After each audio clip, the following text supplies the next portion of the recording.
Thanks for logging on to myfoxhurricane.com, watching Hurricane Erin really exploded in intensity over the weekend. It's now fluctuating in that intensity. It was down to a Category 3, now back up to a Category 4. Winds are at 140 miles an hour. The other thing is the storm, it's growing in size. Hurricane force winds, they extend right now 80 miles out from the center, 230 miles for those tropical storm force winds. Now, still tracking this very closely. We're watching that turn that'll be working its way towards the north and eventually towards the northeast, just threading the needle between the U.S.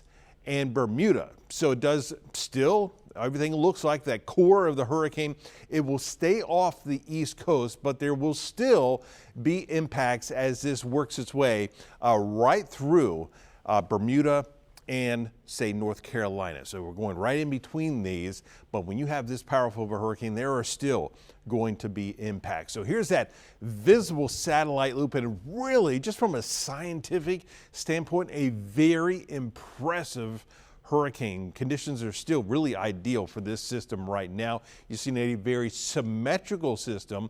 Hurricane reconnaissance planes, they've been flying in this system nearly nonstop. And what they're noticing with this is just a lot of lightning in and around the center of the storm. Now, with tropical systems, when you have a lot of that lightning near the center, really shows it's a very active system. It is getting stronger. So they are expecting this to gain even more intensity as we go through today. Not nearly as quickly as what we saw over the weekend, but it's going to fluctuate. So we're going to see these ramped up in intensity, and then some of it will weaken off as we go through these eye wall replacement cycles. But we will also, especially as we go through these eye wall replacement cycles, continue to grow that overall size of the storm. So right now, winds are at 140 miles an hour, moving to the west-northwest at 10 miles an hour. That forecast track, it's just been little nudges here and there, but still, you have Bermuda over here. Here's the coastline of North Carolina,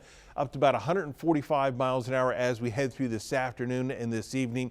Then as it continues to work its way to the north, a little bit of weakening, but still we're talking about a very dangerous storm working its way right between Bermuda and the U.S. coastline, then eventually turning more towards that northeasterly direction. We're seeing very good consensus among the models. I mean, considering what we're dealing with, this is very closely packed in there, so you have good confidence in that. But the other thing that we're really going to be watching along the east coast of the U.S., from basically the east coast of Florida all the way up towards Maine, is going to be those large swells, coastal erosion, and some flooding is also a possibility as this system just basically makes that trek all the way up the coastline. So here you're looking at that wind field, and as we head through Thursday, that's where it's sitting just off the coast of North Carolina, and you see those winds. These are the wind gusts. Those will be coming from that north and northeasterly direction, but we're looking at gusts about 60 miles an hour possible with this, right along those outer banks. And that's why you're seeing those evacuations across the coastal areas, the outer banks of North Carolina.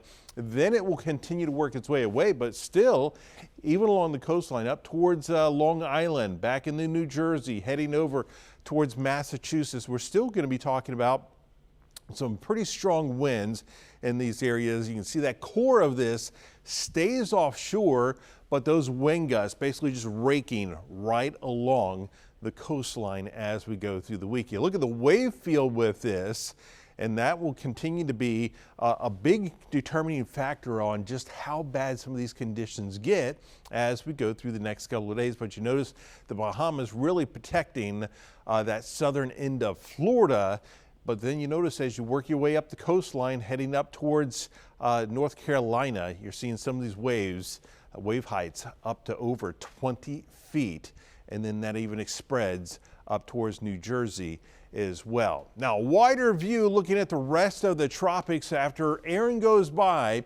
we're also watching this one tropical wave. So we're now starting to get into that time where we're watching more and more of these tropical waves working their way off the coast of Africa. It's dealing with some of that dry air, but the European and the GFS both indicating as we get into this region, pushing across the central Atlantic, that we are quite likely going to see more development with this. The GFS somewhat all over the place with the long range forecast. So we don't really focus in right now on those really long range forecasts. You stay more towards that short and medium range, and that is for that possibility of something trying to develop in this same area as we head through the next 7 days. So we will watch all of this and we will keep you updated right here on myfoxhurricane.com.